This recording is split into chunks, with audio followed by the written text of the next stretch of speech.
کریم اما بعد قال اللہ تعالی فی کلامہ المجید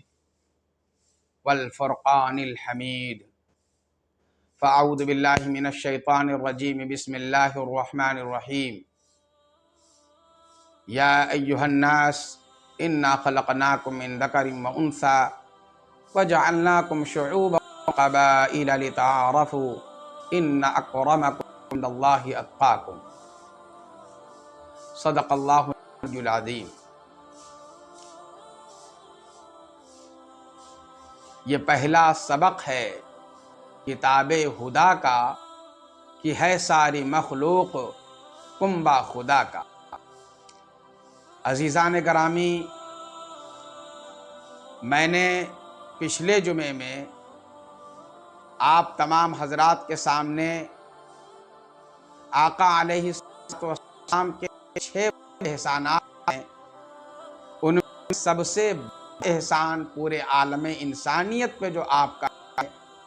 سب سے بڑا احسان عقیدہ توحید کی تعلیم تھی، جو میں نے آپ تمام حضرات کے گوش گزار کی تھی۔ آج میں آقا علیہ السلام کا جو عالم انسانیت پہ دوسرا سب سے بڑا احسان ہے، وہ یہ کہ آقا علیہ السلام نے تمام انسانوں کو وحدت انسانی کی تعلیم دی، وحدت انسانی کا تصور دلایا، اور قرآن اس کی شہادت دیتا ہے۔ کیوں دلایا؟ اس لیے دلایا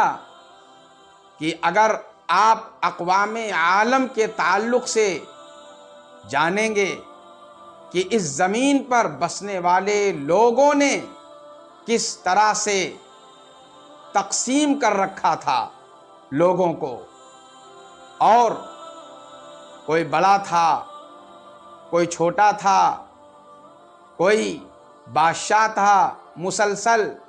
تو کوئی مسلسل فقیر تھا، بلکہ قرآن کی روح سے پتہ چلتا ہے کہ یہودی اور نصارہ وہ اپنے آپ کو خدا کی لاڈلی اولاد کہتے تھے۔ وہ کہتے تھے کہ تمام انسانوں میں ہم اللہ کے سب سے چہیتے اور لاڈلے ہیں۔ وقالت الیہود والنصارى نحن ابناء اللہ واحباؤہ، یہ یہودیوں کا کہنا تھا۔ مصر کے جو فرعون تھے، ان کا یہ صاف کہنا تھا کہ ہم سورج دیوتا کے اوتار ہیں۔ ایرانیوں کے بادشاہوں کا اور شہنشاہوں کا یہ کہنا تھا کہ ہماری رگوں میں خدائی خون ہے، بلکہ ان بادشاہوں کا ہی یہ کہنا نہیں تھا، بلکہ وہاں کی عوام یہ کہتی تھی سب سے، اور سب کو باور کراتی تھی کہ ہمارے بادشاہوں کی رگوں میں آسمانی مقدس چیز شامل ہے۔ چینیوں کا یہ کہنا تھا کہ ہمارا جو بادشاہ ہے، ہمارا جو شہنشاہ ہے، وہ آسمان کا بیٹا ہے۔ ان کا عقیدہ تھا کہ یہ آسمان نر ہے اور زمین مادہ ہے، ان دونوں کے اتصال سے اور ان دونوں کے ملاپ سے یہ ساری کائنات کا وجود ہوا ہے، اور ہمارا جو شہنشاہ ہے یہ پوری کائنات کا بلوٹا بیٹا ہے۔ یہی نہیں بلکہ ہندوستان کے اندر بسنے والے بہت سے لوگ ایسے تھے جو یہ کہتے تھے کہ ہمارا جو رشتہ ہے سورج سے ہے، وہ اپنے آپ کو سورج بنسی کہتے تھے۔ کچھ لوگ ایسے تھے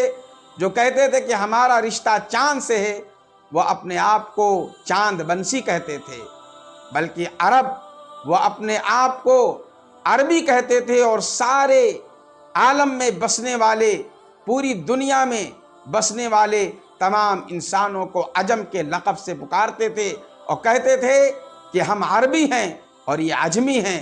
ہم افضل ہیں اور یہ مفضول ہیں، ہم اعلیٰ ہیں اور یہ ادنا ہیں۔ عزیزان گرامی، ہم کہاں سے کہاں تک آپ کو بتائیں، آج اگر اس دور میں دیکھا جائے تو لوگوں کے اندر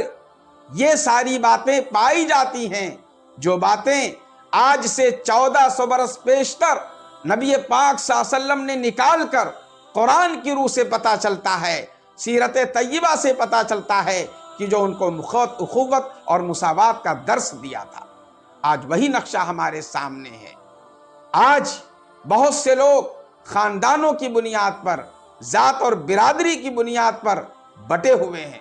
جس تفریق کو قرآن نے ختم کیا، جس تفریق کو آقا علیہ السلام نے ختم کیا، جو آپ کی زندگی کا اہم مشن تھا، آج قرآن پڑھ کر کے آپ دیکھیں، قرآن کہہ رہا ہے یا ایھا الناس، اے لوگوں، انا خلقناکم من ذکر و انثی، یقیناً ہم نے تم کو ایک مرد اور ایک عورت سے پیدا کیا، وجعلناکم شعوبا وقبائل لتعارفوا، اور ہم نے تمہارے اندر قبیلے اور خاندان صرف اس واسطے بنائے تاکہ تم ایک دوسرے کو پہچان سکو، ایک دوسرے کی شناخت کر سکو۔ لیکن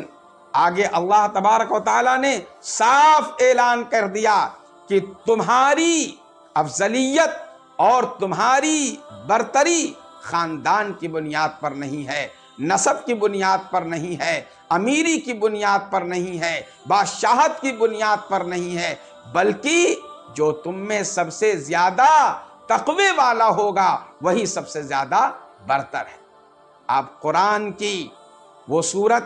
جس کو قرآن کا دیباچہ کہا جاتا ہے، سب سے زیادہ پڑھی جانے والی اگر کوئی سورت ہے تو وہ سورۃ الفاتحہ ہے، جو ہم نماز میں پڑھتے ہیں، جو ہم نوافل میں پڑھتے ہیں، جب ہم تلاوت کرتے ہیں تو سب سے پہلے کہتے ہیں الحمدللہ رب العالمین، تمام تعریف اس ذات کے لیے ہیں جو سارے عالم کا پالنہار ہے، جو چینیوں کا بھی رب ہے، جو عربوں کا بھی رب ہے، جو افغانی کا بھی رب ہے، جو ہندی کا بھی رب ہے، جو ایرانی کا بھی رب ہے، جو ساری کائنات کا رب ہے، تمام انسانوں کا رب ہے۔ پتہ یہ چلا کہ اللہ کے نزدیک سب برابر ہیں، کوئی نہ چھوٹا ہے، نہ کوئی بڑا ہے، نہ کوئی امیر ہے، نہ کوئی غریب ہے، تمام انسان اللہ کے بھیجے ہوئے نبی حضرت آدم علیہ السلام کی نسل سے ہیں، ان کی اولاد سے ہیں۔ تو پھر یہ برتری کیسی، یہ فضیلت کیسی، یہ دعوے کیسے؟ آپ جان لیجئے، اگر برتری اللہ کے یہاں ہے تو علم کی بنیاد پر، اچھے اخلاق کی بنیاد پر، اچھے کردار کی بنیاد پر اور تقوی کی بنیاد پر، نہ کہ رنگ کی بنیاد پر، نسل کی بنیاد پر، خاندان کی بنیاد پر۔ اللہ کے رسول صلی اللہ تعالی علیہ وسلم حجۃ الوداع میں کیا اعلان کرتے ہیں؟ 1,24,000 صحابہ کرام کا مجمع ہے، اس مجمع میں ہمارے آقا علیہ السلام اعلان کرتے ہیں یا ایھا الناس، اے لوگوں، ان ربکم واحد، بے شک تمہارا رب ایک ہے، وَإِنَّ أَبَاكُمْ